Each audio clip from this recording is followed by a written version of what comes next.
If you're willing, I'd like you to stretch out your hand and make a fist. And chances are your fist is in one of three positions. Either your thumb is on the outside of your fingers, kind of facing up, or your thumb is on the outside of your fingers, laying across your fingers, or your thumb is inside your fingers like that. Well, according to an article that I recently read on the internet, which means it is most certainly entirely true, how you make a fist says something about your personality. For example, if your thumb is on the outside of your fingers looking up, then it says that you are strong and driven and protective. If your thumb is on the outside like this, then you are outgoing and you are honest, sometimes brutally honest with others. And if your thumb is underneath your fingers like this, then you are kind, you are emotional, and you are introspective. And so there you go. Everything you need to know about yourself just by looking at a fist. And so the next time you go on a first date, you just have them make a fist and it'll tell you everything you need to know about them, if they're worth marrying or not. But don't you wish it were that easy? Don't you wish you could do something so simple, just like make a fist, and you would have all of the answers to all of your important questions. You would know who you're supposed to marry, and how the bills are going to get paid, and how you're going to get everything on your to-do list done, and you would know how long before the cancer goes away, and how you're going to fix this problem, and how you're going to get this solution, and how you're just going to figure out all the answers to all of your questions. I mean, there are so many important things on our minds these days, things that have a huge impact on our emotions.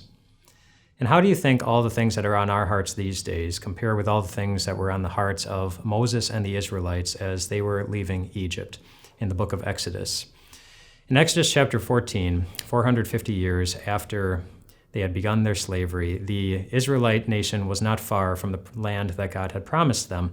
But coming after them were a whole lot of fists that belonged to a lot of Egyptian soldiers who were very determined to show them how they felt about Pharaoh's momentary lapse in judgment for letting them go. But right in front of them was a big body of water that they were not able to get past on their own, and so they didn't see a way forward in life, just like we often don't, when we don't have all the answers to all of our questions. And do you know what Moses did in that situation?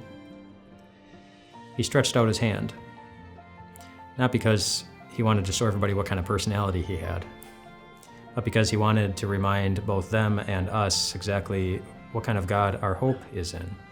And when the Israelites came to Moses scared because they couldn't see a way forward in life, Moses told them to do something. He said, "You only need to be still." And why did he say that? Because the Lord will fight for you. The Lord was going to give them a way forward. And this week we're going to talk about how the Lord will always do the same thing for you. If these messages are a blessing to you and your faith and you want more, we'd love to make it easy for you. You can just click this button right here to get connection to a YouTube subscription. Or if you want these devotions right into your inbox, you can click right here. YouTube here, email here. Email here, YouTube there. Click both these buttons. We'll give you as much Jesus as we can because we know that Jesus is all that we need.